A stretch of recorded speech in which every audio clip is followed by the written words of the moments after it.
Muy buenos días, muy buenas tardes o muy buenas noches. Bienvenidos a un nuevo programa de Mano a Mano. Y empezamos así.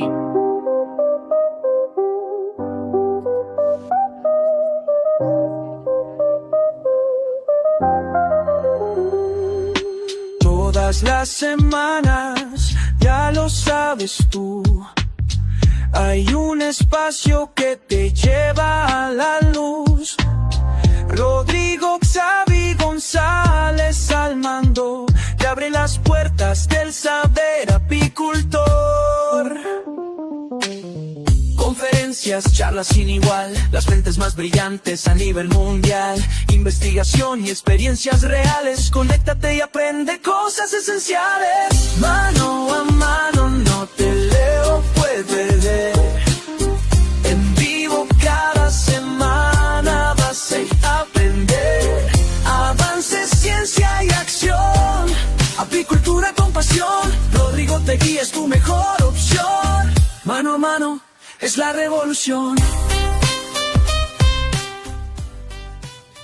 Bueno, a todos les decimos muy buenas noches, bienvenidos a un nuevo programa y en el día de hoy nos trasladamos a Marcos Juárez, acá en la República Argentina, y para el día de hoy tenemos como invitado al doctor Pablo Cavigliaso, ¿sí? Que trabaja en el INTA de Marcos Juárez, es un doctor biólogo en ciencias de la biología.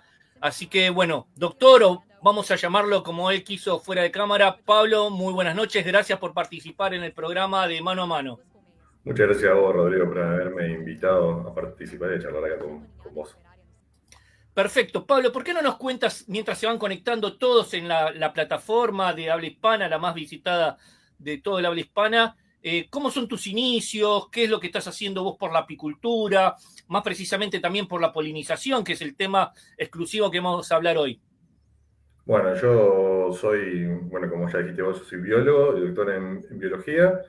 Siempre me gustaba trabajar con insectos, fui curioso, digamos, y fui apicultor de adolescente.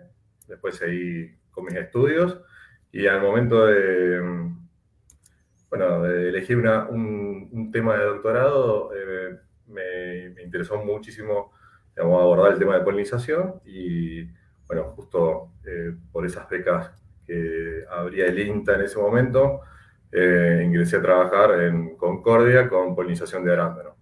Y bueno, trabajé 10 años con todo tipo de polinizador que puede estar interactuando con los arándanos, con apicultores que trabajaban en servicios con arandaneros, diseñamos contratos, protocolos, asesoramos empresas y bueno, 10 años después, digamos, por temas que te lleva la vida, volví a Marcos Juárez, que es mi ciudad natal, y dentro de los sistemas productivos que estamos trabajando, que se trabaja acá en esta zona, que es agrícola, bueno, estaba el sistema de producción de soja y bueno, empezamos porque yo soy parte del Programa Nacional Apícola y bueno, trabajamos así en equipo y bueno, la idea fue, lo charlamos, me parece que el tema de soja era interesante y bueno, apliqué un poco todo lo que,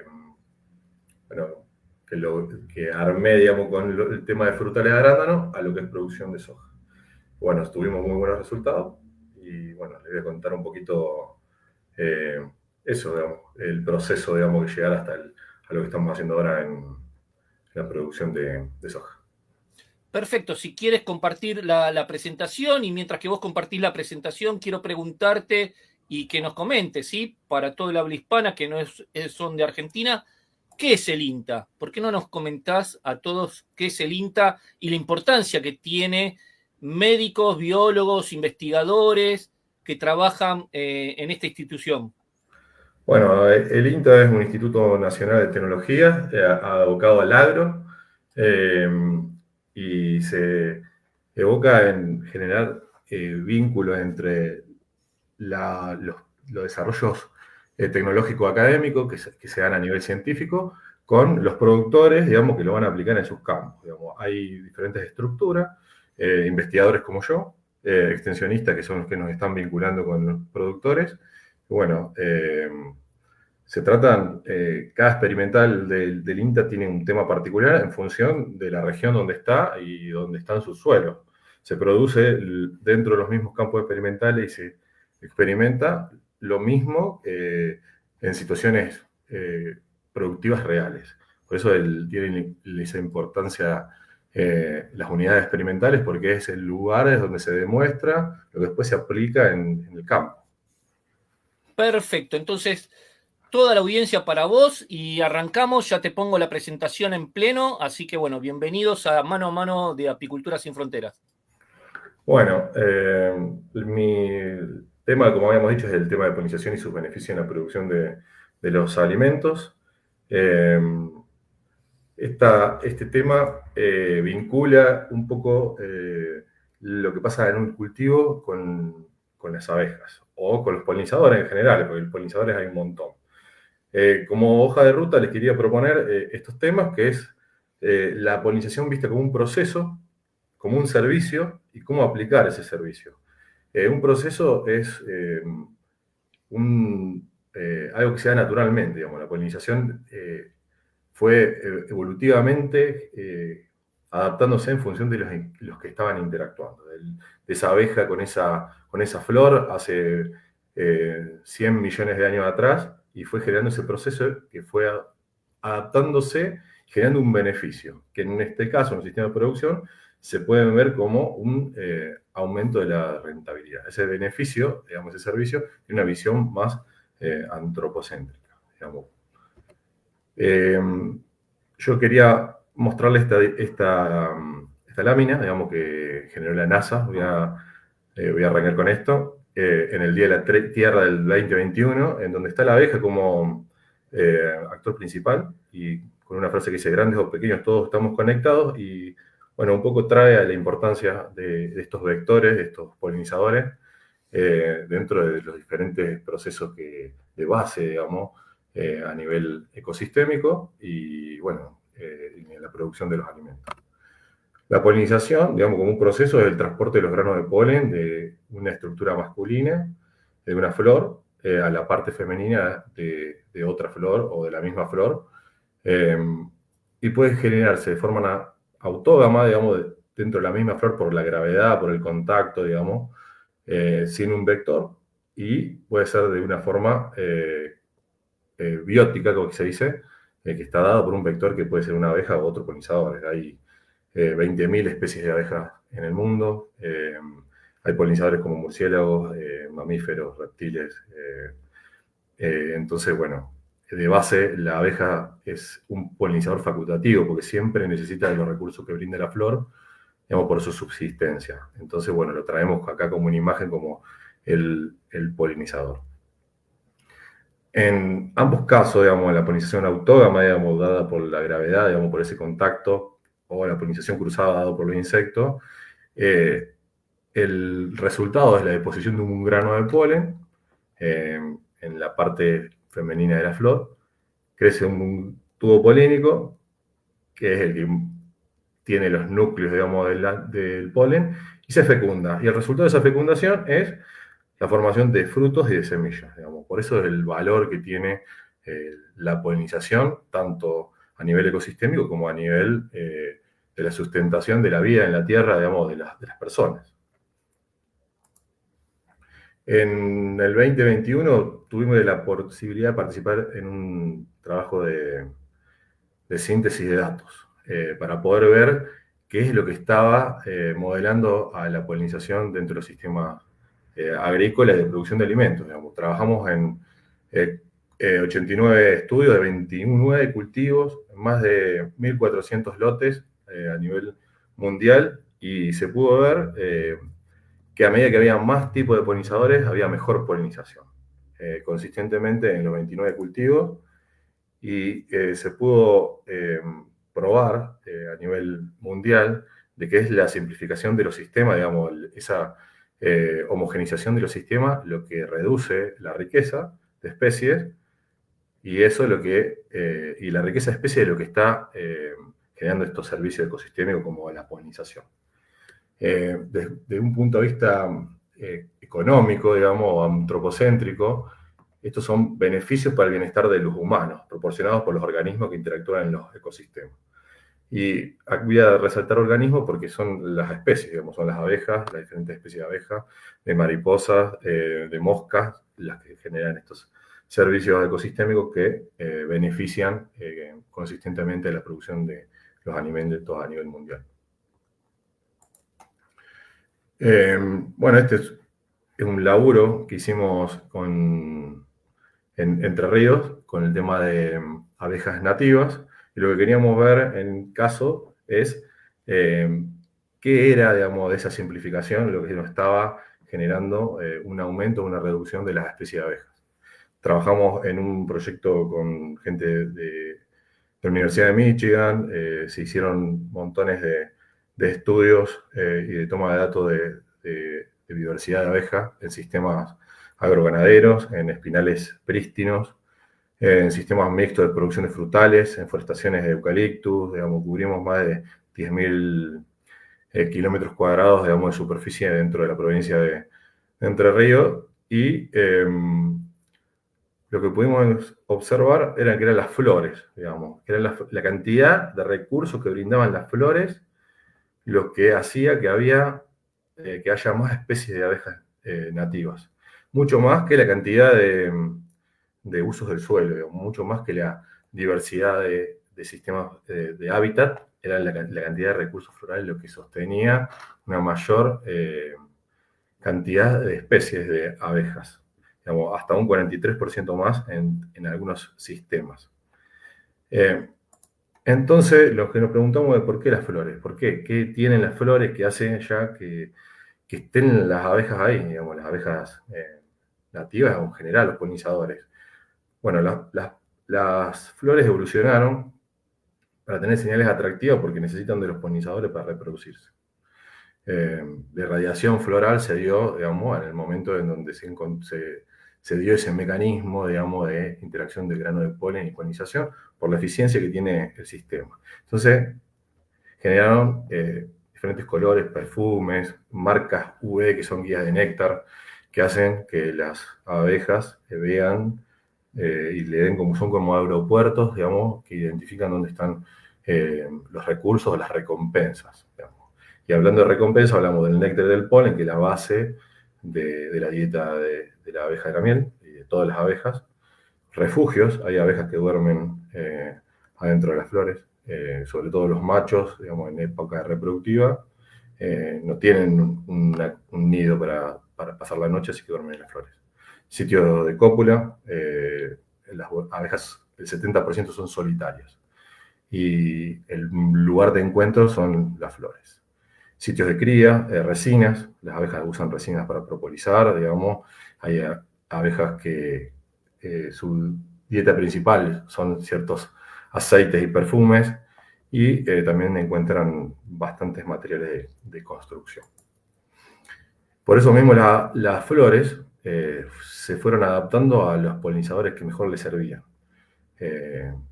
Por ejemplo, hay flores que están adaptadas a las abejas, a la melitofilia, flores adaptadas a picaflores, a escarabajos, a moscas, digamos, imitando olor a la putrefacción. Algunas flores que tienen un nectario muy profundo para efíngidos, que son polillas nocturnas, y para mariposas. Pero también las abejas generaron diferentes rasgos, que son rasgos funcionales, digamos, porque le permite interactuar de una mejor forma con este diferente tipo de flores. Hay abejas que están adaptadas a la recolección de aceites, como estos centris que vemos acá. Tenemos polinizadores como Medaquila, que son especialistas en remover altas cantidades de polen en asteráceas. Bueno, Ciliocopas que ingresan a los nectarios por el tubo, digamos, de corolas largas. Y bueno, hay una diversidad, digamos, por ejemplo, Peponapis en una cucurbitácea son especialistas en polinización de cucurbitáceas. Tenemos algunas plebeias, Glacioglossum. Toda esta diversidad de rasgos le da resiliencia a los sistemas, digamos, de polinización. Cada especie está adaptada a un tipo de flor o al recurso que brinda esa flor y la aborda de diferentes maneras. Todas estas patas peludas, digamos, cuerpos peludos, esas lenguas largas, no están por nada, digamos, y tienen una función, digamos, y se adapta de una mejor forma a un tipo de flor. Mientras más flores diferentes tengamos, mayor interacciones vamos a tener, pero bueno, hay que ayudarlas a las abejas para que tengan lugares para nidificación. Como les decía, el 70% de las abejas nidifican en el suelo. ¿Por qué entonces ocurren las interacciones planta-polinizador? Bueno, como veríamos antes, digamos, es como una necesidad uno del otro. Y eso lo podríamos ver como un mutualismo, digamos, los dos se benefician. Pero también lo podríamos ver desde un punto de vista económico, digamos. Que desde el momento, digamos, que dos entidades interactúan, casi siempre una gana más o pierde menos recursos que la otra. Es un tema energético, resultando de una desigualdad con respecto ante el bien que está siendo intercambiado. Digamos, en realidad la mayoría de las interacciones son antagónicas. Digamos. Uno pierde más o uno gana más. Entonces veamos los objetivos de las partes que están interactuando, en este caso la planta y el polinizador. Bueno, la planta espera que el polinizador contacte las anteras, digamos, la parte masculina con la parte femenina, que transporte cargas de polen altas por cada una de las visitas, que disperse el polen de muchos donantes, que visite pocas flores entre muchas plantas, entonces hay mucho intercambio genético. Y el polinizador lo que está buscando es un recurso, digamos, mayor cantidad de néctar como recurso energético o mayor cantidad de proteína para tener una mayor cantidad de descendencia. Entonces ahí se generan como conflictos de intereses. Este es un caso que a mí me gusta contar porque me pareció muy interesante, que es el del cacao. El cacao es una planta que produce unos frutos gigantes y tiene flores muy chiquitas, digamos, y la poliniza una mosquita que es diminuta, un cesigónido, pero, digamos, y tiene montones de flores. Pero pasa que hay competidores, por ejemplo, como estas mariposas, digamos, que con una visita no poliniza nada, digamos, pero digamos, está llevando todo el recurso. Entonces, ¿cómo hace el cacao, digamos, para poder producir fruto? Tiene muchísimas flores. Entonces gasta un montón de energía en producir un montón de flores para que poquitas formen esos frutos, que son las poquitas que pueden ser visitadas por estos cesigónidos. Entonces, ¿cuánta energía uno invierte, digamos, en producir recursos para ser polinizado y cuánto invierte el polinizador, digamos, para interactuar con la flor y con sus competidores? Entonces, veamos un poco los beneficios, digamos, de la interacción de la planta y el polinizador. Las plantas son reproductivos, digamos, formar semillas viables, digamos, y ahí generar variabilidad genética. Y el polinizador, bueno, necesita de lo que decíamos antes, néctar, polen, aceite, semillas, refugio, hasta hornos solares, materiales de construcción, digamos, funcionan de muchas formas para los polinizadores de las plantas y las flores. Pero bueno, ¿cuáles son los costos de esta interacción? Porque toda interacción tiene beneficio y costos. La planta necesita reponer ese néctar. Hay polinizadores como en este caso de que son arándanos, yo trabajé 10 años con ellos. Había mariposas que se tomaban todo el néctar y no polinizaban. Entonces la planta debe generar más néctar, usar más azúcares, y eso es un gasto de energía. Hay polinizadores que dañan la flor y visitan el nectario sin polinizar. Hay recursos competitivos, digamos, cuando hay poquito de un recurso, como puede ser un polinizador muy eficiente y no llega a ser polinizada.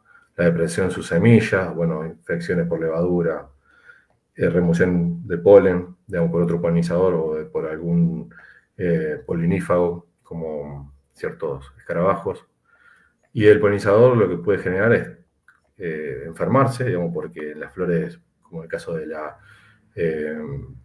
como varroa, se transmite en las flores, se enferman, pueden ser engañadas, como unas flores que las engañan a los polinizadores para creer que son parejas sexuales, competencia, digamos, por la cantidad que hay, y bueno, depredación. Digamos, hay algunas arañas que están parándose en las flores y comen, digamos, los polinizadores. Entonces, bueno, en este caso, digamos, hay como una balanza de costo-beneficio de la interacción. Y hay que pensar a la polinización como eso, como una relación de costo-beneficio. La planta tiene un solo beneficio, en este caso, que es la deposición del polen. Esto que vemos acá es una micrografía de una cabecita de arándano, después de una visita de una abeja, y ven que hay un parche de otro color y después viene la parte verde. Todo esto que se depositó acá son granos de polen. Entonces, como que la superficie reproductiva, donde se puede fijar el polen, es muy finita, digamos, no es algo, todo esto que se puede depositar, tiene que ser solamente en esta cabecita. Entonces, se comporta de una forma saturada, digamos. Cuando se llenó la cabecita de grano de polen, no hay más beneficio. Y el costo es lo que vimos antes, el consumo de néctar, de polen, el robo, el taponamiento de esta parte por sobrecarga de polen, un daño de la flor, digamos, por muchas visitas. Entonces, los mutualismos que nosotros pensamos, digamos que todas las interacciones son mutualistas, los dos se benefician, están acá abajo, antes de que se llegue a una igualdad entre los costos y los beneficios. Sobre esta línea azul son todos antagonismos. La mayoría de las interacciones se encuentran acá abajo, en la mínima. Esta es la frecuencia de visita entre un polinizador y la planta. Se encuentra en esto. Entonces hay como una deficiencia, hay un marcado espacio entre este real mutualismo, digamos. Generalmente la planta pierde, digamos, tiene mayor cantidad de costo que de beneficios. Y esto se ve en este trabajo de Morris, Vázquez y Chacó, digamos que lo que están probando es esto, digamos, cuándo son las curvas de costo y beneficio en diferentes plantas. Vemos lo mismo que veíamos antes, pero aparece esto, que es una curva de carga y respuesta. Es como una droga, como un insumo, como si fuera el nitrógeno. El nitrógeno, si pones poquito, te falta, digamos, necesitas suplementar. Cuando estás en óptimo, está todo bien. Y cuando te pasas, quemas a la planta. Esto se comporta de una forma similar, digamos, es denso dependiente. Y eso lo vimos en diferentes cultivos. Este es un trabajo que hicimos con arándano, en donde vemos que la frecuencia de visita de los polinizadores en relación al número de semillas. Y vemos que la función, digamos, de que mejor ajusta es una función dosis-respuesta, en donde hay un óptimo de interacción, en donde se genera la mayor cantidad de número de semillas, y a medida que nos pasamos en polinización, en cantidad de visitas, estamos en detrimento del número de semillas. Eso quiere decir que hay algún mecanismo que está haciendo, digamos, que ese estilo, digamos, no sea bien polinizado. Y acá, por ejemplo, hay un trabajo de Agustín Sáez, digamos, que trabaja con frambuesa, y él tuvo un efecto similar al que encontramos nosotros con los arándanos, y descubrió que era porque cuando superaban las 15 visitas, los pistilos se descabezaban, digamos, se rompían por la cantidad de interacción que tenía con polinizador, en este caso eran con abejorros. Entonces esto sería como un diservicio, digamos, no es un servicio de polinización, porque no va en beneficio, va en detrimento de la formación de alimentos. Es lo que podemos llamar como una sobrepolinización. Hay pocos registros, pero se está viendo cada vez más que la relación entre las visitas y la calidad o la formación de frutos no siempre, digamos, no es siempre positiva, sino que puede tener un efecto negativo. Pablo, ahí Sí. me quiero detener un segundito, ¿sí? Nos estás hablando muy bien con el tema esto del costo-beneficio y a veces que puede llegar a ser perjudicial. ¿Qué podemos decir entonces? Que si ponemos demasiadas colmenas por hectárea en un lugar de polinización, ¿puede ser no productivo? Exactamente, digamos. Hemos demostrado, te lo voy a contar un poquito más adelante, digamos, pero se ha demostrado de que no siempre más colmenas, más abejas en el sistema es beneficioso para el cultivo. Digamos, eh, se llaman curvas de limitación de polen, en donde se va cuantificando según cada deposición, digamos, cada visita, cuánto polen se deposita, y se va evaluando la formación de frutos y la calidad de esos frutos. En un trabajo compartido con Andrés Ramírez Mejía, un investigador del Instituto de Ecología Regional, pudimos determinar, digamos, que por arándano pasa eso. Después tengo para contarte una lámina linda así que se puede ver, pero sí, te estoy diciendo que no siempre más es mejor en la polinización. Perfecto, continuemos. Bueno, ¿y qué es un buen polinizador? Entonces estamos hablando de que se puede generar servicio, de que las interacciones pueden darse por diferentes rasgos funcionales que tienen las abejas. Puede ser visitada la misma especie como estos arándanos por diferentes polinizadores, más grandes, más chicos, con más pelo, con menos pelo, que ajustan más al tamaño de la boca de la corola o no. Entonces, para pensar en un polinizador, tenemos que pensar en cuáles son los componentes de la eficacia de esa polinización. Digamos, no todas las flores son iguales. Como vimos, hay muchos tipos de flores, muchos tipos de polinizadores ajustados a los diferentes tipos de flores. Y bueno, a nivel del componente de la eficacia, yo lo que encuentro es que tenemos componentes cuantitativos, que es cuál es su frecuencia de visita, alta, baja, cuántos polen transmiten, digamos, transfieren en cada una de estas visitas. Y bueno, y después un poco ajustado a algo cualitativo, es cuánto polen de la misma planta transmiten, digamos, son más específicos de la planta que nosotros queremos o visitan mucha cantidad de plantas, porque eso también genera, por ejemplo, una deposición de polen de otro tipo de planta que tapona las flores.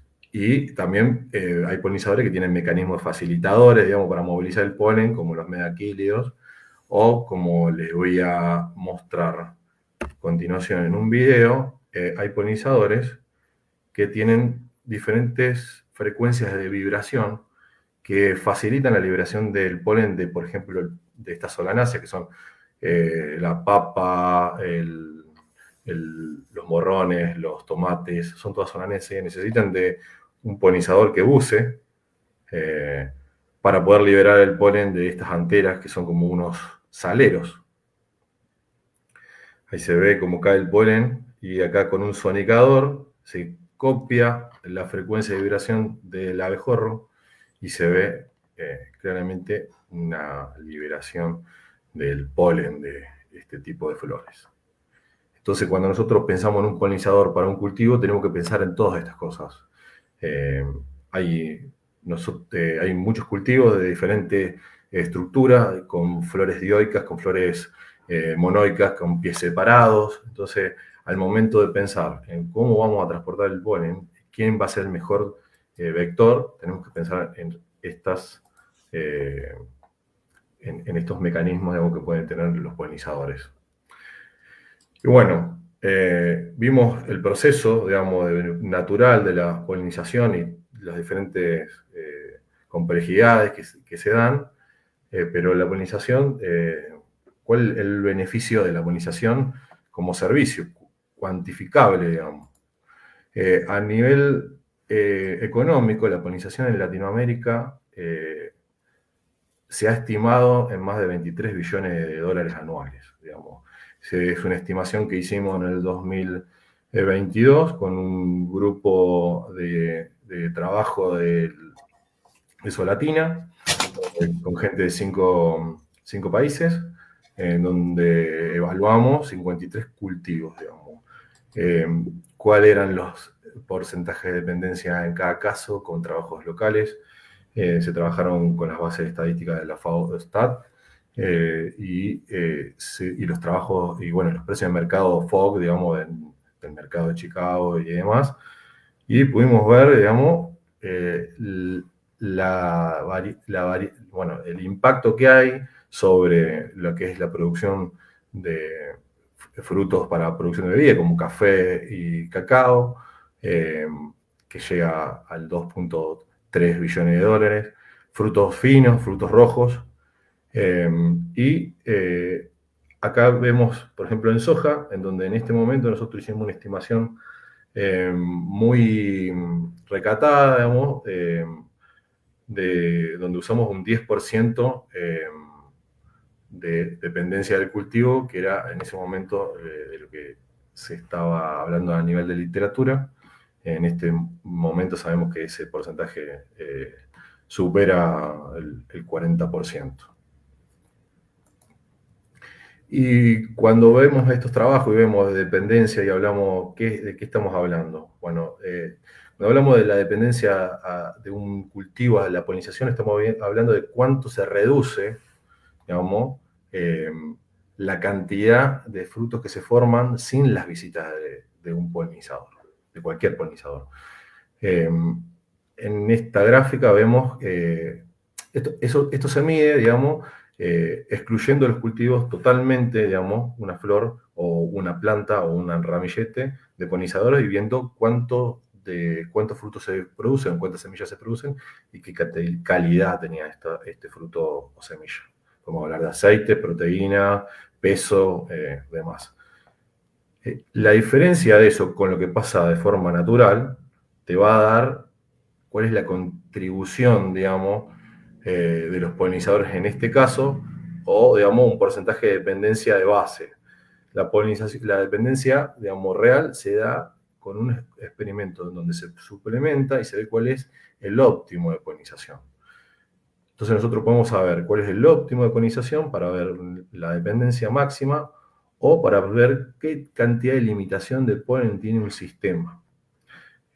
Por ejemplo, en lo que es cebolla, para producción de semilla, lo que se hace es suplementar los diferentes capítulos y lo que se ve es si la cantidad de semilla que forma un capítulo polinizado por la abeja más un técnico que poliniza con un pincel llega a lo mismo que pasa de forma natural con la abeja de la miel. De esa forma nosotros podemos ver cuál es el nivel óptimo de polinización y si estamos en ese nivel óptimo. Es bastante engorroso, pero en trabajos como este, que son bastante nuevos, digamos, y están volviendo a valorar en función de los trabajos nuevos cuál es la media, el valor medio de dependencia que tienen los cultivos a nivel mundial, trabajando y generando información a través de 141 cultivos, más de 317 híbridos, 37 cultivos no incluidos en evaluaciones anteriores. Vemos que la media está sobre el 60% de dependencia a nivel de todos los cultivos, estos 140 y pico de cultivos, digamos, que se evaluaron. Digamos, es mucho el aporte que tienen los polinizadores a nivel de la producción de alimentos, realmente. Y lo que se está viendo es que cada vez más, esta es una evaluación que se hizo en los 2007, los claritos. Vemos que cada vez más, digamos, se reducen los cultivos que tienen una dependencia baja y aumentan los que tienen una alta dependencia. Es decir, que hay muchas evaluaciones que se hicieron mal en su momento y se están reevaluando y se está encontrando que o por temas climáticos o por temas de hibridación, la dependencia aumenta. Por ejemplo, este es un caso que trabajamos nosotros con gente del Instituto de Ecología Regional y gente de Catamarca, liderado por Marcos Monasterolo. Evaluamos la contribución de los polinizadores en la producción de citrus, que siempre se pensó que el citrus, a no ser que sean los limones, no tenía un impacto sobre la producción, digamos, sobre la polinización. Estaba evaluado en un 5%. Se trabajó con bastantes variedades, trabajamos con 10 variedades, tanto de limones, mandarinas, naranja, pomelo, y pudimos detectar de que ese 5% en realidad era cerca de un 60%, y que impactaban casi un 60% en los rendimientos finales que tenían los kilos por hectárea, digamos. En el caso de las naranjas, hasta se evaluó en casi 10 toneladas por hectárea de producción el aporte de los polinizadores. Y también se evaluó y se detectó de que las flores que estaban siendo visitadas por polinizadores tenían una probabilidad de más del doble de que cuajen y se transformen en un fruto. Es inminente, digamos, el impacto que tienen los polinizadores en la producción. Tenemos que ver cómo toda esta información que está disponible a nivel de investigación la podemos aplicar a un sistema de producción, digamos. Yo les voy a contar un caso de estudio, digamos, que es el arándano, que es un cultivo que yo trabajé 10 años, entonces conozco muy bien y hicimos de todo. ¿Qué deberíamos conocer para acercarnos a una polinización óptima en un cultivo? Deberíamos conocer la dependencia del cultivo, es decir, cuánto se reduce la formación de fruto en el caso en el que no tendríamos polinizadores, cuál es el impacto sobre la calidad, sobre todo, de esos frutos. Tenemos diferentes polinizadores. ¿Cuál es la eficiencia de esos diferentes polinizadores? ¿Puedo manejar abejorros dentro del sistema? ¿Puedo manejar mejor abejas? El comportamiento reproductivo de la planta, tengo alguna androesterilidad, algún problema de incompatibilidad. Es compatible el manejo del polinizador en el sistema, digamos, lo podemos llevar, lo podemos meter dentro de las parcelas, cómo lo hacemos, y bueno, carga óptima de polinizadores, que es lo que hablábamos antes. No siempre más es mejor.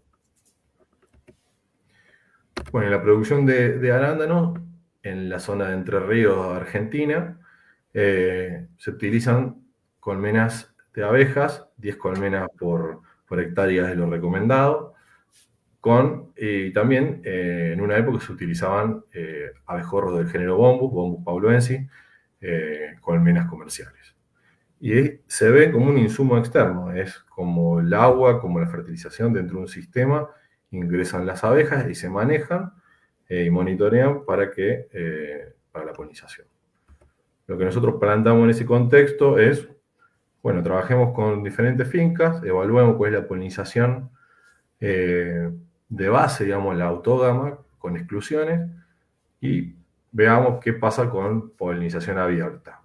Evaluemos cuál es la frecuencia de interacción de los diferentes polinizadores, qué número de especies, digamos, cuántas especies hay en el sistema, variables productivas como cuál es el porcentaje de fructificación en los diferentes lugares, el peso de las bayas, el número de semillas, parámetros de exportación como la firmeza. Se hicieron diferentes manejos, manejo de corte del interfilar, sin corte del interfilar, y en algunos lotes se pusieron, entre estos lotes se pusieron colmenas de abejorro, para ver qué pasaba con la interacción de las dos especies. Y además se evaluó todo el paisaje, digamos, como hablábamos antes, las abejas están en el paisaje, mientras más simple el paisaje, menos especies de abejas hay, menos resiliencia de polinizadores hay. Y, bueno, cuál es el efecto de derrame de lo que hay todo alrededor dentro de los lotes. Por eso se evaluó el contexto de los lotes. Los lotes están en lila y el contexto cambia, digamos, con diferente uso del suelo. En este caso tenemos desde forestaciones hasta praderas, hasta cultivos de naranja. Y vamos a tratar de ver si podemos ver esta cajita negra que es la parte reproductiva. Cuando hicimos los estudios a nivel de dependencia, cuánto se reduce la cantidad de frutos formados sin polinizadores, vimos que esta reducción, después de 3 temporadas de toma de datos, se estabilizaba en un 70% menos de arándanos en las plantas cuando no teníamos polinizadores. Y también vimos reducciones en el peso y en el tamaño de estos frutos. Aproximadamente eran de un 12% esas reducciones. También probamos experiencias de polinización de precisión, en donde variamos la ubicación de las colmenas en el predio y hicimos una alimentación especial, digamos, con una simplificación proteica y diferentes componentes, digamos, asociados, digamos, a aumentar el forrajeo. Y pudimos ver que todos esos manejos, especialmente los puntos azules, que son los lotes que tratamos de esa forma, tenían mayor peso de fruta y mayor firmeza de fruta y mayor formación de frutos, un 20% más. aproximadamente.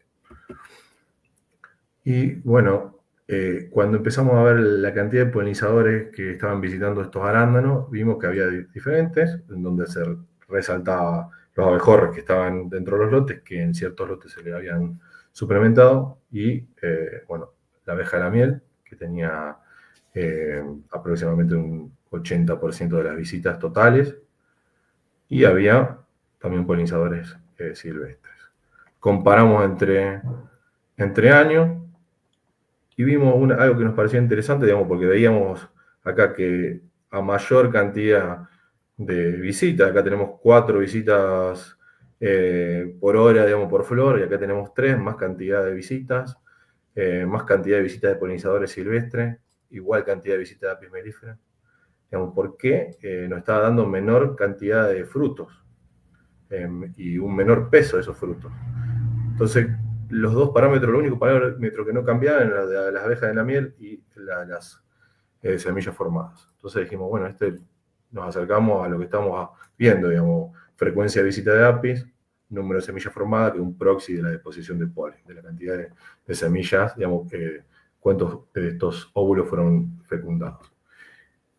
Y acá pudimos ver que encontramos esa saturación, digamos, de esa sobrepolinización que habíamos visto antes y lo habíamos nombrado antes. Digamos, había un punto, digamos, un pico, digamos, en donde se tenía una frecuencia de visita óptima y se relacionaba con la mayor formación de semillas. Y desde ese punto caía. Lo vimos en ambos polinizadores, digamos, o sea, y vimos que había una diferencia de relación de 3 a 1, digamos, había más cantidad, es decir, digamos, cada 3 visitas, una visita de abejorros equivalía a 3 visitas de apis mellifera, digamos, eran mucho más eficientes los abejorros. Pero también llegaban a este punto, digamos, de óptimo de formación de semilla, digamos, de polinización, mucho más rápido. Y en el momento, y en los lotes que se habían puesto colmenas de abejorro, encontrábamos que eran los lotes que tenían menor rendimiento, digamos, y calidad de fruta. Entonces, bueno, una de las recomendaciones que podemos dar en este caso, digamos, es en sistemas donde ya teníamos abejorro, porque estos sistemas hay abejorro de esta especie, monitorear antes de ingresar colmenas, porque pueden llegar a generarse estos desbalances, digamos, en la polinización y tener efectos negativos. Y bueno, como decíamos antes, el comportamiento de este comportamiento, digamos, denso-dependiente, que estábamos viendo nosotros, Andrés Ramírez Mejía, lo veía en relación al tamaño del fruto, en relación a la deposición de polen. Ellos midieron cantidad de polen depositado, nosotros medimos frecuencia de visita, y ellos trabajaron con tamaño de fruto y nosotros trabajamos con número de semillas, que son variables que se correlacionan. Entonces pudimos ver en general, digamos, que el comportamiento que tienen estos, tanto a nivel de calidad como a nivel de éxito reproductivo, tiene un efecto denso dependiente, y como ya Agustín Sáez estaba viendo con las frambuesas. Y ahí dijimos, bueno, ¿cuál sería la carga óptima de los polinizadores para este tipo de sistema? Estamos viendo, digamos, que no siempre más es mejor. ¿Cuánta cantidad de colmena necesitamos poner dentro del sistema como para tener el 70% de los frutos, de las flores cuajadas y con la máxima calidad de fruta? Se modeló con sistemas, modelos bayesianos que son predictivos.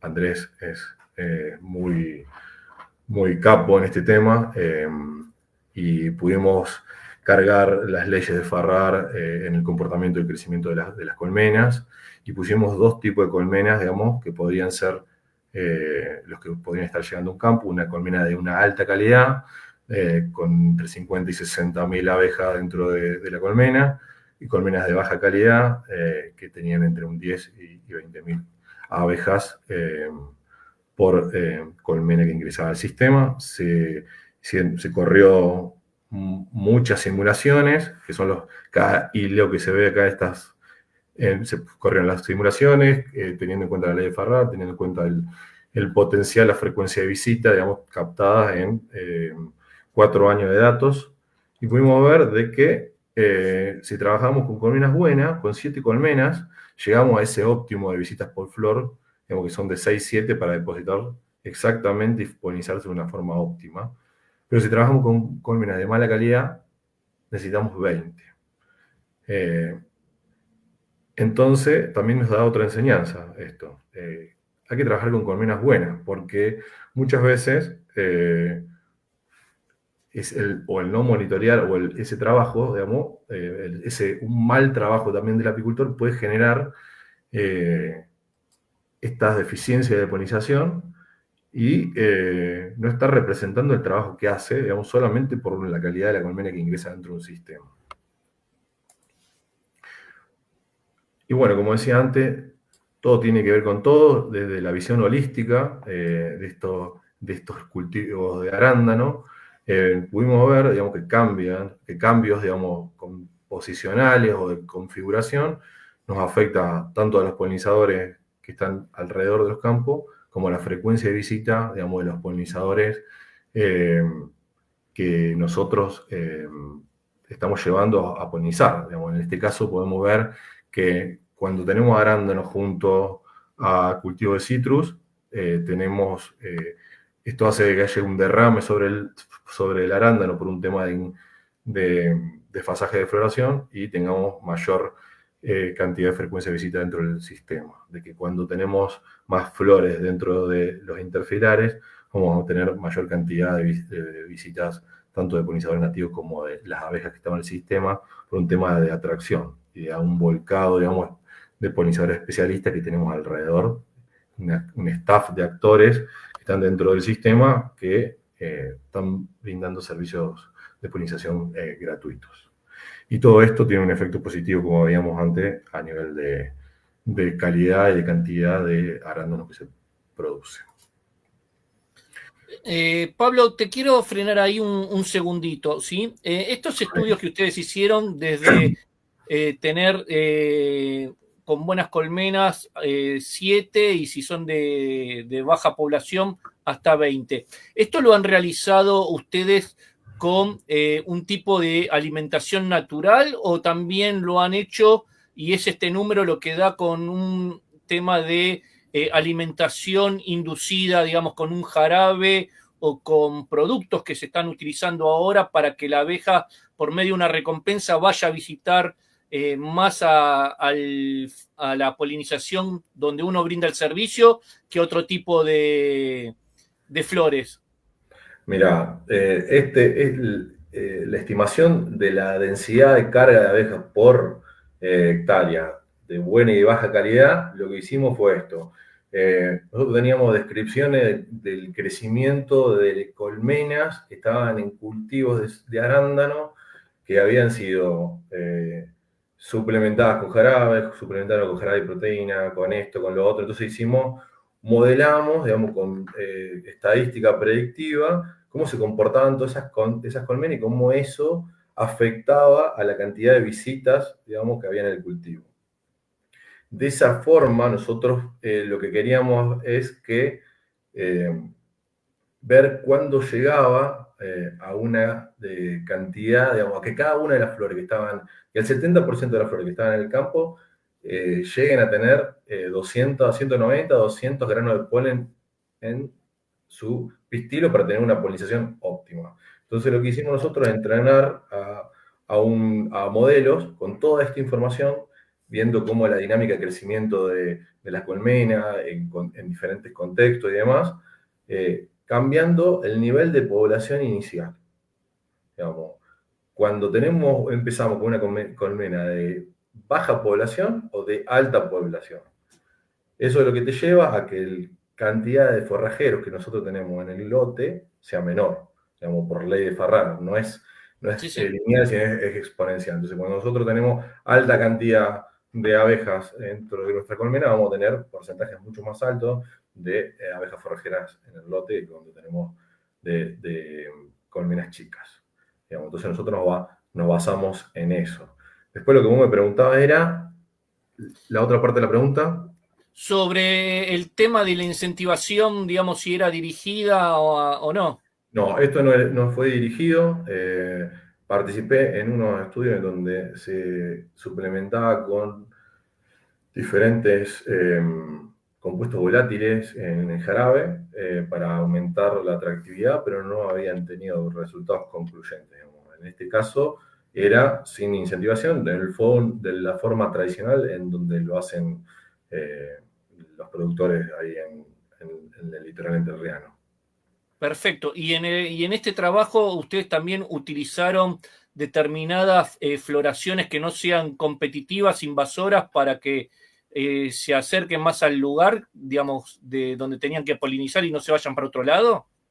No tuvimos en cuenta eso porque los datos estaban tomados, como veías antes, en 9 campos diferentes. Entonces la variabilidad que tenía el sistema la dimos por hecho, digamos, dentro de la variabilidad de nuestros datos. Digamos, cada lote, había 3 lotes que no se habían cortado la vegetación interfilar. De los otros 6 estaban con el pasto cortado. Después había otro que tenía mayor inferencia de cultivos como citrus o de praderas naturales. Entonces como que el sistema es muy, muy variado realmente. Perfecto, continuemos. Bueno, como te decía antes, bueno, todo esto, digamos, muchas veces hay que ver lo que pasa fuera de los predios, digamos, para saber cuál va a ser el éxito de nuestra polinización. Si afuera del predio tenemos cultivos muy atractivos, digamos, como una pradera, digamos, un alfalfar en el caso de la zona centro, o no sé, una colza, digamos, que tiene una floración masiva muy, muy, muy atractiva, obviamente que vamos a tener como un derrame de los polinizadores que están dentro de nuestro sistema y capaz que se pueden generar déficit. Por eso mismo es interesante conocer lo que pasa alrededor para ir ajustando, digamos, las cargas de las abejas. Y bueno, dentro del enfoque que tenemos nosotros, nos parece interesante también analizar desde un punto de vista económico la factibilidad de los diferentes manejos de polinización dentro de los cultivos, digamos. Y como modelo usamos el arándano, donde teníamos toda la información, y trabajamos con gente del Centro de Economía y Prospectiva, digamos, de la Nación, haciendo modelos económicos, y generamos una variante que se llama una variante del veto del valor neto atribuible, digamos, que tiene en cuenta cambios dentro de los valores de los servicios de polinización. Entonces podíamos ver qué pasaba, cuál era el costo y el valor escalable de un lote que no había sido polinizado, teniendo en cuenta los parámetros que habíamos calculado anteriormente, lotes que habían sido polinizados de una forma tradicional y lotes que tenían un manejo de precisión para ver cuál era el plus, digamos, que se le puede dar a la rentabilidad, digamos, del productor y al mismo tiempo que el apicultor conozca los valores que maneja, digamos, por hectárea el productor como para la negociación. Y pudimos ver, digamos, realmente incrementos digamos, de más de $35.000, digamos, en sistemas sin polinización que con polinización tradicional, y un plus de unos $6.000 con un manejo de polinización de precisión. Y el modelo que propusimos, digamos, a nivel de estimaciones de costo, digamos, para comparar, porque no solamente sirve para los arándanos, se puede utilizar en cualquier sistema de producción, metiéndole parámetros como reducción de la superficie por gestión de los espacios para polinizadores, diferentes manejos, digamos, costos que se reducen por no hacer esos manejos, como no cortar las áreas remanentes y demás, y de esa forma se puede comparar la rentabilidad neta y poder seleccionar el manejo que más le conviene al productor. Y además el apicultor puede negociar, digamos, cánones, digamos, dentro de estos servicios profesionales de polinización. Yo siempre digo que los servicios de polinización tienen que ser en base a contratos de servicios, por un tema de de la responsabilidad que tiene cada una de las partes, tanto del apicultor, que se le exige colmena de buena calidad, como el productor, de hacer ciertos manejos de aplicaciones, digamos, o llevar al diálogo esos manejos, digamos, para que el apicultor pueda hacer alguna medida preventiva. Y bueno, en este momento me encuentro trabajando con lo que es producción de soja, polinización y producción de soja. Como comencé con el tema de arándano, comencé buscando información. Dentro de la información académica, en el 2021, un trabajo de Luca Garibaldi llamaba, digamos, a integrar la polinización en la producción de soja. Medía aumentos de rendimiento de un 21%, digamos, una dependencias de un 21%, basado en 23 contrastes. Y en el 2023, Nicolás da Cunha, en base al proyecto Surpass 2, en donde se trabajó en Argentina con arándano y con soja, ellos pudieron evaluar que esa dependencia a nivel Argentina, digamos, por estos datos se tomaron en Argentina y Brasil, llegaba a un promedio de un 30%, que iba entre un 10 y un 50%, ese valor de aumento de formación de vainas, y que tenía un comportamiento, digamos, que decrecía en función de que aumentaba la latitud. A medida que nos íbamos a lugares más fríos, esta dependencia se hacía más baja, pero en lugares más tropicalizados la dependencia aumentaba. Es decir, que el impacto de las abejas dentro de la polinización era mucho más grande en lugares más cálidos. Perfecto. Pablo, quería yo que nos comentes, ¿sí? Porque esta plataforma es de habla hispana y llega a todos los países. Obviamente que todos los que nos encontramos en la República Argentina entendemos el beneficio, ¿sí? Y lo importante de tu estudio y tu trabajo con el tema que tiene que ver con la polinización de soja.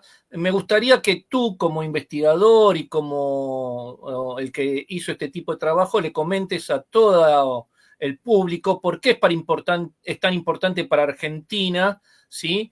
El volcarse al tema de la polinización de soja, qué es lo que nos representa a nosotros la soja y qué miedo teníamos los apicultores con respecto a la soja. Bueno, en Argentina en este momento se está produciendo más de 15 millones de hectáreas de soja. En Argentina se cosechan, 70% va a producción de aceite.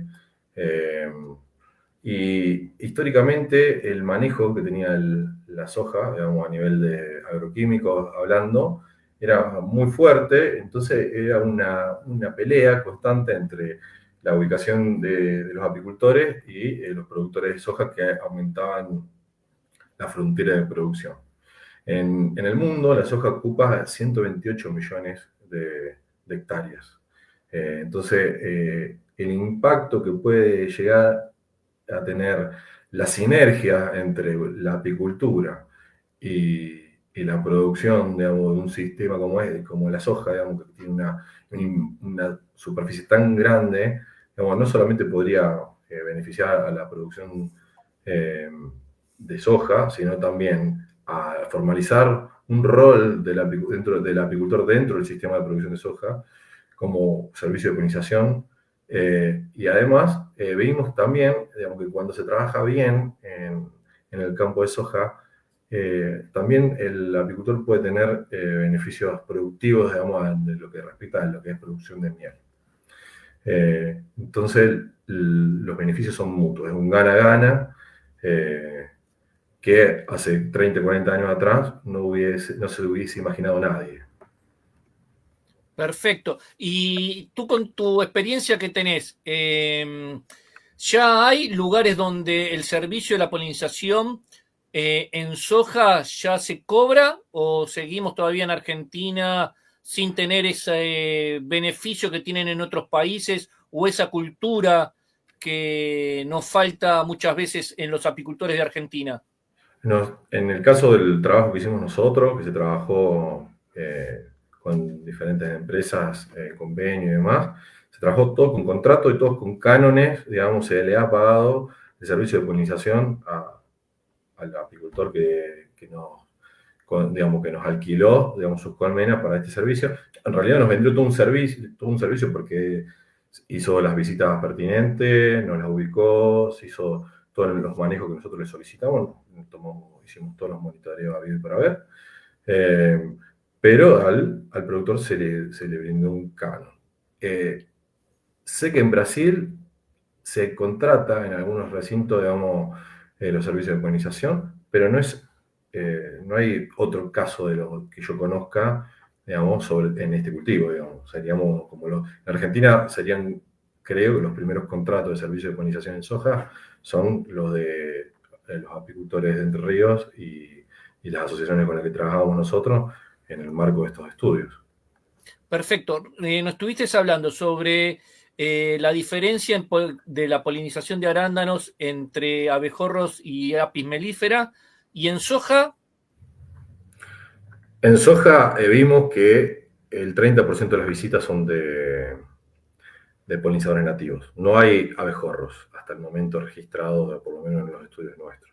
Son todas abejas mucho más chiquitas, moscas de la familia de los sírfidos, digamos que son también controladores biológicos, pero no abejorros, digamos, no tienen ese mecanismo, digamos. Las flores de soja son muy, muy, muy chiquitas, y imagínense que producen 0,09 microlitros de néctar, así que es muy, muy, muy poquito. Aún así, hemos visto grandes producciones de colmenas, digamos, con mucha producción de miel, con polínicos muy altos, digamos, de soja. Perfecto. Y por último, porque no sé después cómo vas a seguir, con respecto a la flor, ¿sí? Al periodo donde la abeja va a visitar y a obtener, digamos, el néctar. ¿De cuántos días estamos hablando que contiene flor para que la abeja visite una plantación de soja? Mira, una hectárea de soja, digamos, un cultivo de soja en la zona centro, en realidad la soja tiene diferentes grupos de madurez que florecen más largo o más corto. En la zona centro generalmente se usa un grupo de madurez 4, digamos que tienen aproximadamente un mes, 5 semanas de floración como mucho.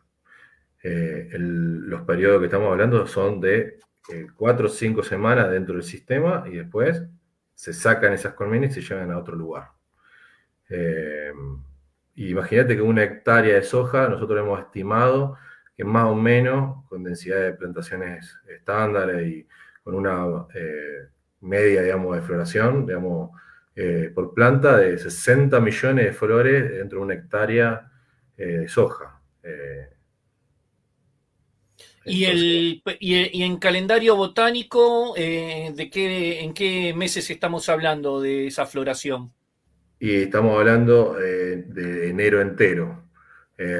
Puede ser un poquito más, un poquito menos, pero sería a partir de mitad de diciembre hasta, como mucho, la primera quincena de febrero. Por lo menos en la zona centro de Argentina. Perfecto, y eso sería importante porque, digamos, en lugares como en la que me encuentro yo, justo ese mes es en el momento donde la floración decae, así que ahí hay una brecha en la cual se podría utilizar. ¿Hay mucha transhumancia con respecto a ir a este tipo de cultivo o todavía no? Imagínate que en la zona centro la soja ocupa una superficie altísima, por lo que no hay muchos apicultores que escapen al sistema de soja en ese momento. Lo llevan, hay mucha gente que lo lleva finales de febrero al eucaliptus, tenés floraciones más de pradera, por ejemplo, algunos de los campos que trabajamos nosotros pedimos que hagan rollo, digamos, con las alfalfas que estaban alrededor, como para poder dirigir la polinización. Pero después, a no ser que tengas este tipo de cultivo de cobertura, alfalfa o algún otro, bueno, por ejemplo, en en la zona de Marco Juárez, digamos, el centro de Córdoba, también tener girasol que se está plantando más o menos en esa época, que podría ser competitivo, pero si no, no tenés mucha competencia y sirve, digamos, como lo vieron los apicultores que trabajamos nosotros, sirve como una escalera dentro de un circuito, digamos, buscando diferentes floraciones. Ellos, por ejemplo, lo sacan del arándano, la pasan al monte, crecen, las traen a la soja, polinizan, crecen, cosechan, llevan el eucalipto, crecen, meten miel, cosechan de nuevo. Digamos, ese es más o menos el circuito que tienen pensados los chicos y vamos a ver este año si funciona como el año pasado. Perfecto. Vos como investigador, biólogo, amante obviamente de las abejas, de los insectos, también en la parte que tiene que ver con la parte de agrícola.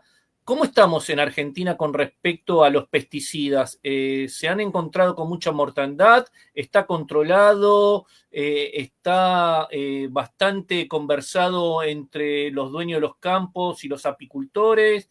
Porque ese, viste, que también es un temor de la mayoría de los apicultores cuando se nos ponen cerca algún tipo, digamos, de monocultivo, y en este caso que la soja haga abarcado casi la totalidad de lo que es el centro de la República.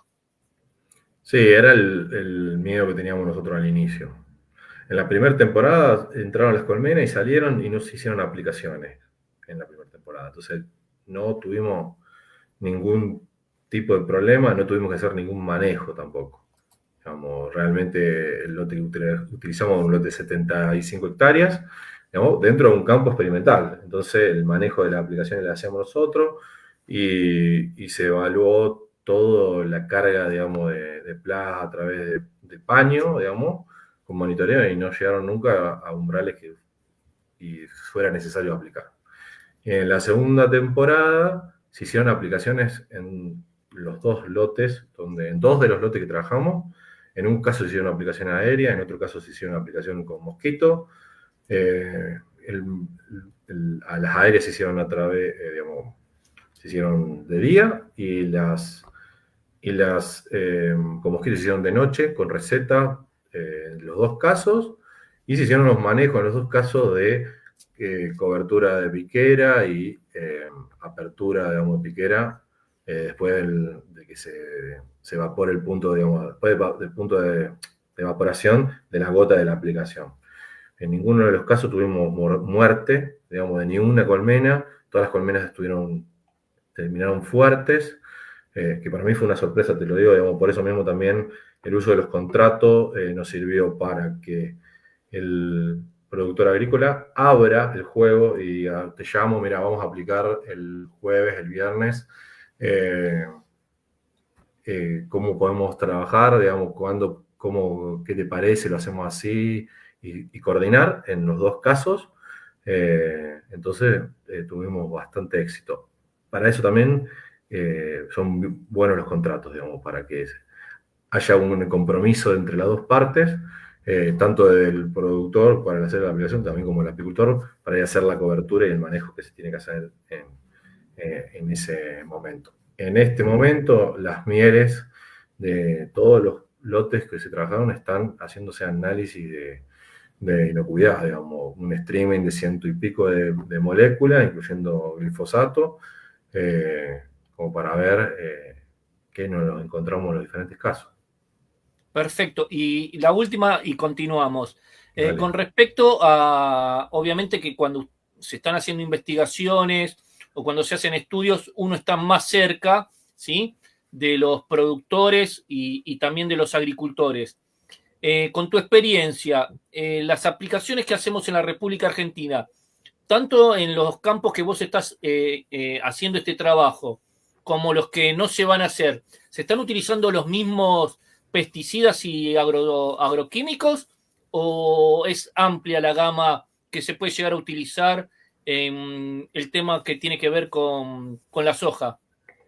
Y según el lugar donde vos tengas que aplicar, por ejemplo, hoy en día y sobre todo en la provincia de Córdoba, está muy regulado el tema de lo que son las recetas de aplicaciones, más si estás cerca de un periurbano de algún municipio. Lo que se utilizaron fueron productos comerciales, estándares. Nosotros no pedimos que hagan ninguna aplicación con nada en particular, sí que sean conscientes, digamos, de que están abejas. Entonces, en ambos casos, los productores fueron a leerlo a membrete, se seleccionaron algunos productos específicos, por ejemplo, en el caso de la chinche, que fue un neonicotinoide, digamos, pero fue un neonicotinoide que tiene digamos, mucha especificidad en chinche, con el manejo digamos, combinado, digamos, tanto del productor que hizo la aplicación de noche y nosotros que cubrimos las colmenas tipo 7 de la tarde, antes de la aplicación, cuando estaban todas las abejas adentro, y abrimos nuevamente la colmena después del mediodía, cuando ya estaba toda la gota de aplicación evaporada.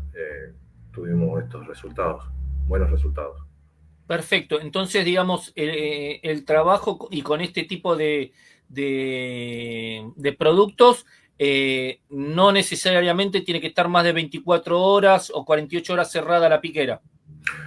Nosotros tuvimos una charla con el apicultor para llegar a un manejo acorde que esté de acuerdo del apicultor, digamos, porque en realidad es una práctica que es interesante, digamos, que la adopte el apicultor. ¿Qué es lo que mejor te sirve, que le sirve a él, digamos, en tiempo, en demás? En este caso, nosotros no esperamos las 24 horas, por un tema de que hacía mucho calor, mucho calor. Fue una semana de medias muy altas, 36 grados superiores, y teníamos miedo de que haya problemas por hacinamiento. Entonces lo que hicimos fue controlar, digamos, en qué punto ya no había prácticamente gotas, digamos, para que las abejas puedan libar sobre las hojas, y ahí hicimos la apertura. Digamos, priorizamos que no haya muerte por hacinamiento, que el tiempo, digamos, de exclusión adentro. Y tuvimos buenos resultados, digamos. No tuvimos mortandad, no vimos abejas muertas en piquera. Y bueno, y la próxima capaz que te puedo contar, digamos, qué es lo que encontramos en los análisis de residuos. Perfecto, continuemos. Bueno, acá lo que quería comentarle, que es lo que aprendimos en todo el proceso anterior, antes de empezar a trabajar con soja. Digamos, aprendimos que la polinización de precisión, como polinización de precisión, hay que tener en cuenta tanto las interacciones de la planta con el polinizador como temas reproductivos de la planta, digamos, qué tipo de antera tiene, cómo están la parte masculina, la parte femenina, si está afuera o adentro, qué eficiencia tienen los diferentes polinizadores, los sistemas reproductivos, el desarrollo, ese periodo de antesis, digamos, cuándo abre, cuándo cierra, cuándo es receptivo, si el polen es viable, si hay androesterilidad, digamos. Y a nivel de interacciones, digamos, eso, la dependencia del cultivo hacia los polinizadores, cuánto es atractivo el cultivo hacia esos polinizadores. En el caso de la cebolla, del ajo, digamos, que tienen baja atractividad por los compuestos que tiene el néctar, hay que tener un enfoque inundativo, por ejemplo. No podemos tener un enfoque más de atractividad, digamos, más natural. Y después, bueno, eso, frecuencia de visita y eficiencia de los polinizadores y el manejo de las colmenas y cuánto aportan los polinizadores nativos que tenemos alrededor. Como veíamos antes, tenemos mucho abejorro y nosotros le seguíamos poniendo más colmena de abejorro, logramos efectos negativos y no positivos como lo que estábamos buscando.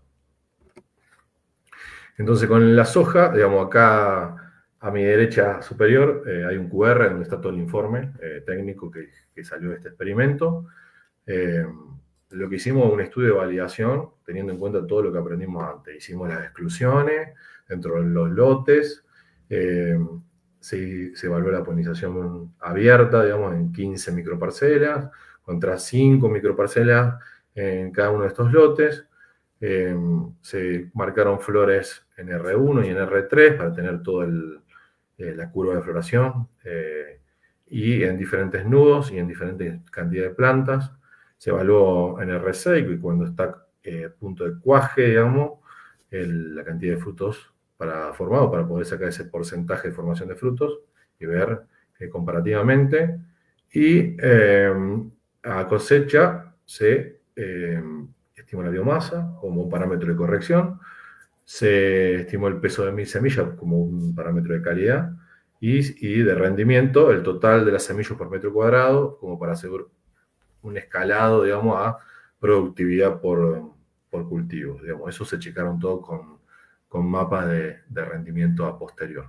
Y además se hicieron a nivel de calidad, digamos, nutricional, proteína, aceite, profat y, bueno, algunas métricas diferentes. Y además de eso, tuvimos en cuenta el espacio, digamos. Como hablábamos antes, el polinizador se mueve. En este tipo de cultivo no sabíamos la densidad de colmenas por hectárea. No queríamos ver si algunos componentes, como el parche que estaba ahí en el medio de vegetación nativa, afectaba, digamos, como un aporte de polinizadores, digamos, a las interacciones, polinizadores nativos. Y bueno, tuvimos en cuenta rangos de 150 metros, digamos, cada 150 metros teníamos de las colmenas, teníamos rangos diferentes, 300 metros, lo que nos daba la idea, digamos, de 10 colmenas en el primer momento teníamos acá, que pasaba 10 colmenas en 7 hectáreas, después en 28 hectáreas, y íbamos viendo a ver si cambiaba la frecuencia de interacción. La frecuencia de interacción se calcula, esa frecuencia de visita, con censos visuales. Se acumularon como 15 horas de censo en flores para poder evaluar cuántas visitas y qué frecuencia de visita tenían los diferentes puntos que están marcados acá en verde. Y las colmenas se le hicieron análisis palinológicos para poder ver si había presencia de soja en las diferentes abejas forrajeras que estaban ingresando con polen. Con todos estos resultados se vieron 4 líneas de trabajo. Una línea que iba por el lado del desarrollo reproductivo. Digamos, encontramos que, como ya había diferentes literatura que decía que había flores en diferentes proporciones, flores cerradas, flores abiertas. Vimos el análisis reproductivo de interacciones, cómo esas interacciones se relacionaban con la disposición del polen y con la producción. Ver cuál era la diferencia de producción que había entre las diferentes polinizaciones, biótica y autopolinización, y cómo las abejas de las colmenas usaban el recurso y tenían, colectaban el polen y producían miel. Y bueno, y acá le voy a dejar con un continuará, Rodrigo, y si querés, como habíamos pensado, armamos una charla, digamos, exclusiva de polinización de soja, y hacemos un ABC con cada uno de los componentes que vimos que están modelando el proceso de polinización y los servicios, con valores de producción de miel y de las diferentes partes de los experimentos que hicimos. Perfecto, Pablo. Muchísimas gracias. ¿Sí? La verdad, muy, muy interesante el tema que nos has compartido en el día de hoy. Toda persona que quiera, obviamente, hacerte una consulta específica, ¿cómo se puede comunicar contigo? Si tienen que comunicarse directamente con el INTA de Marcos Juárez, ¿cómo es la forma que llegan los apicultores a trabajos como están realizando ustedes en el INTA? Bueno, el INTA es una institución pública del Estado, en lo cual nosotros estamos abiertos al laburo, trabajo colaborativo, nacional, internacional. Nosotros hemos trabajado en colaboración de universidades y empresas de diferentes países de Latinoamérica y de afuera. Digamos, en este momento estamos trabajando en colaboración con gente de Alemania, con diferentes universidades de España y demás, por lo que mi mail, que es cavigliaso.pablo@intagobar. Me pueden mandar un mail y nos comunicamos, pongo a disposición la información que tenemos o la posibilidad de trabajar en conjunto en algún abordaje, alguna temática de interés. Así que de eso, por ese lado, ningún problema. Como comentaba en algún momento, estamos abordando la idea de trabajar con Crucífera, con Camelina, Carinata, Colza, con el desarrollo de tecnología asociada a el seguimiento, la automatización de todos los parámetros que nos sirven, digamos, para nosotros poder hacer esto, digamos, para poder calcular cuál es la carga óptima de colmena por hectárea, cómo hacer los diferentes manejos. Digamos, nos parece súper productivo las vinculaciones y bueno, son bienvenidas, me pueden escribir. Perfecto. Vamos a hacer como que no nos ve nadie, ¿sí? Más allá de la gran cantidad de personas que están viendo en vivo en este momento y obviamente después en otros momentos porque esta conferencia queda grabada. ¿Con cuál te gustó trabajar más? ¿En arándanos o en soja? Mira, te digo la verdad, digamos, arándano a mí me gustó mucho y me hizo crecer un montón. El sistema de arándano es re interesante. Es más, cuando yo planteé trabajar con arándano, quería trabajar con arándano y citrus me dijeron no, citrus no, porque para exportación, la producción de semillas y demás son incompatibles, digamos, no abejas en los cítricos. 10 años después era, ¿y qué onda en el marco del ingreso de una enfermedad como la HLB y demás, donde el citrus pierde mercado de exportación como fruta fresca? Lo que te queda es producir jugo y la abeja ayuda a producir jugo, a que el jugo sea más dulce. Me parece que es un sistema re interesante, digamos, y me ayudó a aprender un montón. Pero en el tema de la soja veo,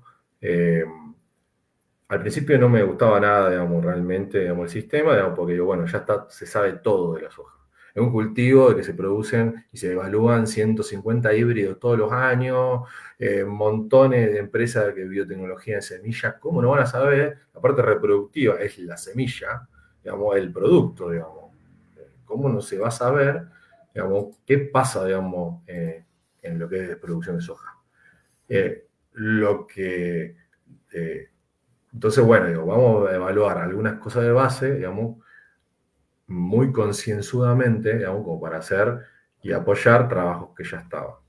En ese descubrir qué es lo que pasaba, lo que encontré es un sistema mucho más complejo de lo que yo pensaba, digamos, que el impacto que yo podía llegar a tener en este cultivo era mucho más grande, digamos, que lo podía llegar a tener en lo que es la producción de arándano, que había, por ejemplo, hablé con gente muy especializada en la parte de genética, de transgenes y demás, y hace 40, 50 años que uno se evalúa el sistema reproductivo de la soja, en un marco de mejoramiento genético constante, digamos.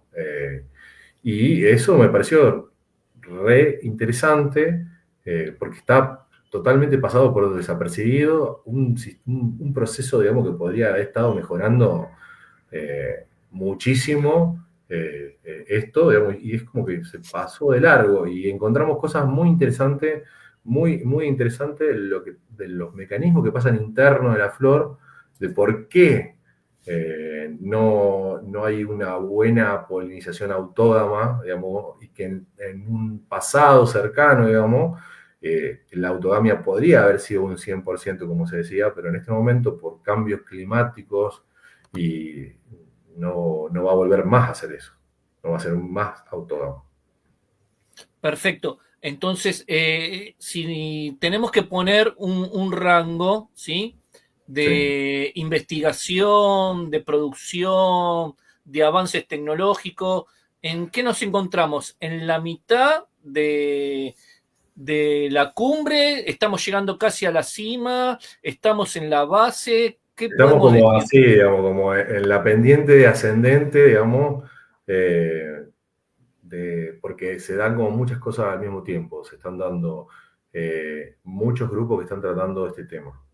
Se están dando avances tecnológicos que nos permiten evaluar cómo, digamos, lo que estamos viendo de epiflorescencia, de cómo el grano de polen lleva el tubo polénico y por qué a veces no pasa y a veces sí, digamos, y en qué tipo de flores se predispone y con qué tipo de polen, y podemos ver si el polen es de la misma planta o viene de otro lado.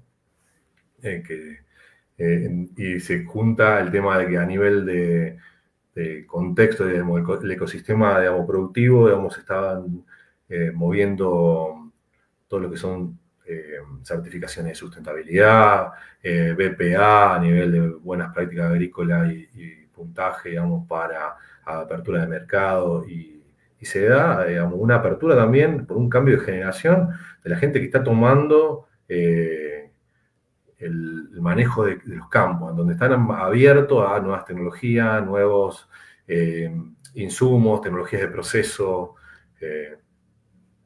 con un enfoque científico. Le estamos mostrando datos evaluados consistentes con trabajos anteriores.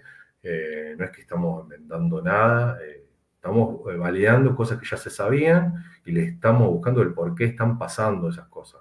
Yo creo que falta un montón de camino que igualmente podemos explicar y podemos explicar los resultados y podemos mostrar los resultados y por qué estamos viendo esos aumentos de rendimiento, que no es algo que pasa porque no se nos ocurrió en este momento, sino que tiene una explicación y que se está viendo, no lo estamos viendo nosotros solamente, sino que lo están viendo diferentes grupos de investigación a nivel Argentina. Y bueno, yo estoy en intercambio con gente de Brasil que están teniendo resultados similares. Ya en Brasil hay manejo de colmenas para polinización de soja de ciertas empresas.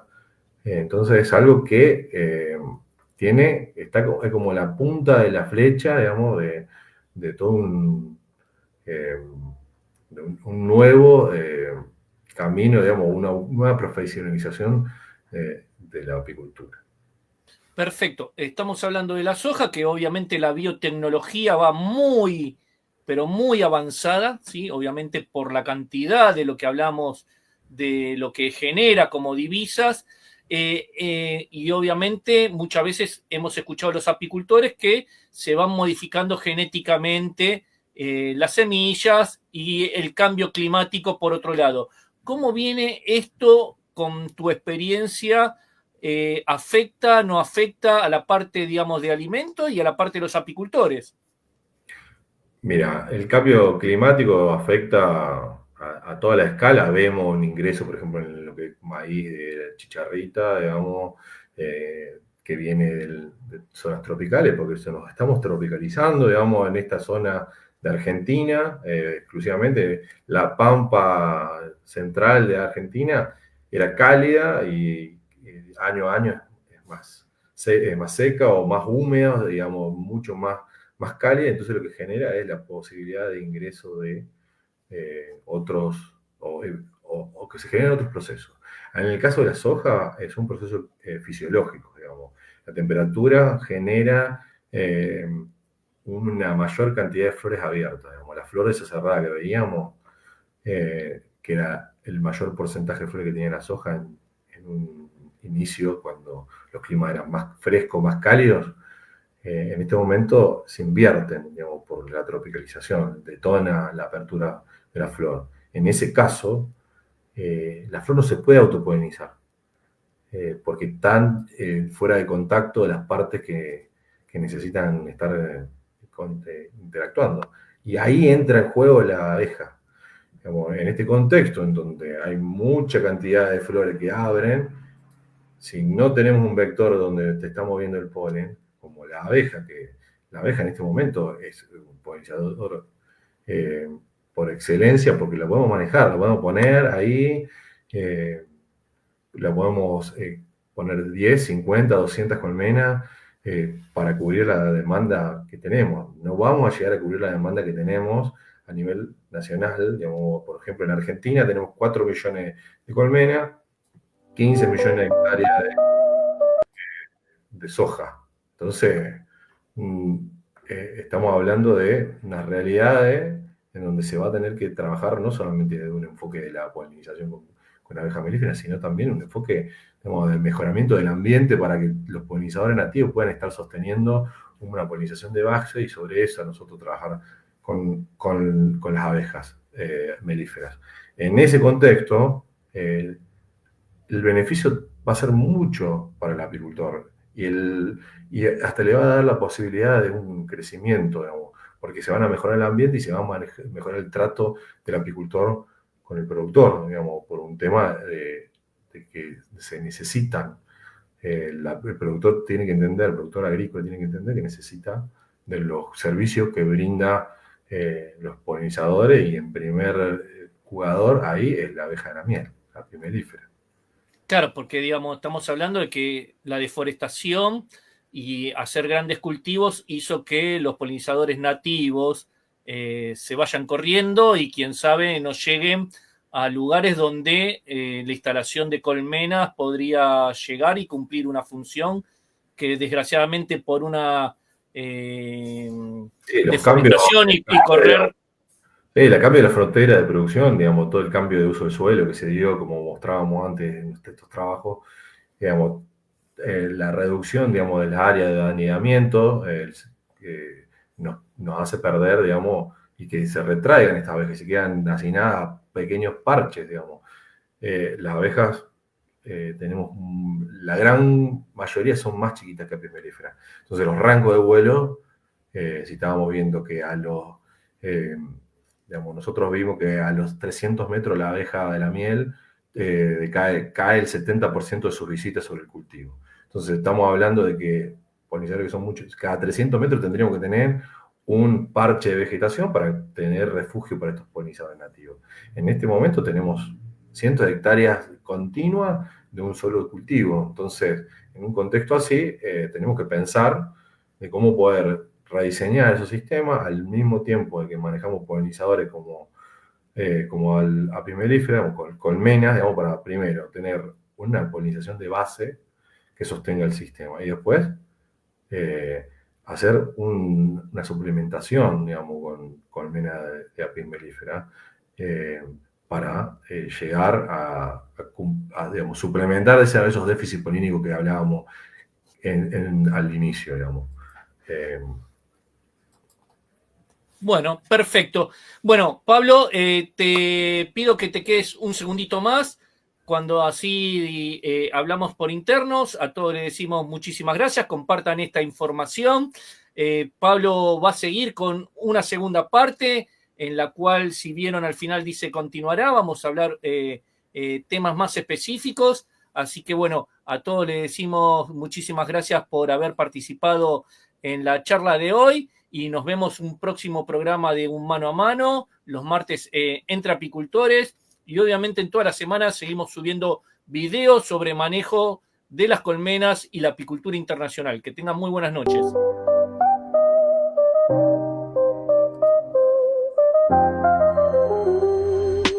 Todas las semanas, ya lo sabes tú, hay un espacio que te lleva a la luz. Rodrigo Xavi González al mando, te abre las puertas del saber apicultor. Conferencias, charlas sin igual, las mentes más brillantes a nivel mundial, investigación y experiencias reales. Conéctate y aprende cosas esenciales. Mano a mano, no te leo, puedes ver. En vivo cada semana vas a aprender. Avances, ciencia y acción, apicultura con pasión. Rodrigo te guía, es tu mejor opción. Mano a mano es la revolución.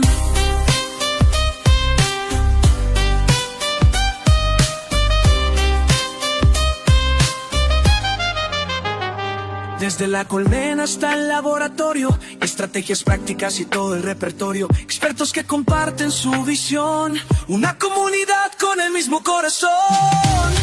Mano a mano, no puedes perder.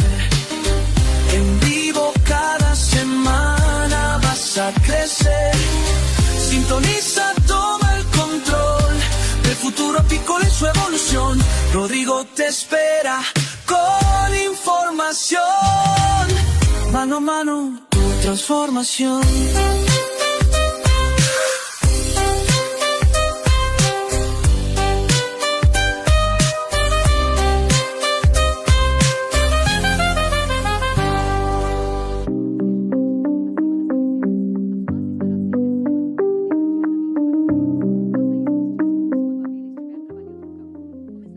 Muy buenas noches y nos vemos en un próximo programa.